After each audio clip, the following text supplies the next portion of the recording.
Mister Ali ने अमल मफतूलू का इलाज करने से मना कर दिया है। तो क्या वो एक्चुअली इस हॉस्पिटल में है? हाँ, क्या तुम भी उनके फैन हो? हाँ, मैं तो बहुत बड़ा फैन हूँ। अच्छा, तभी मुझे उनकी तुर्क फिल्में और नबी की दुहाई के गाने तो बहुत ही पसंद है यार।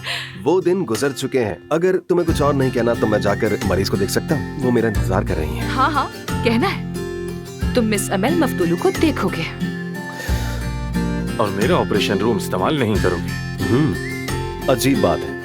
तुम्हें ये बात समझ जानी चाहिए, जल्दी या बतेर। खैर, मिसेस एमएल को मैं खुद देख लूंगा।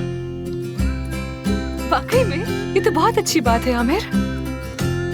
क्या हम उनको साथ में देख सकते हैं? हाँ जरूर। हम मुश्किल केसेस मिलकर हल कर लेते हैं। पार्टनरशिप। अच्छी बात है। पार्टनरशिप बिल्कुल कर सकते हैं। बहुत खूब। खुदा हाफिज। खुदा हाफिज।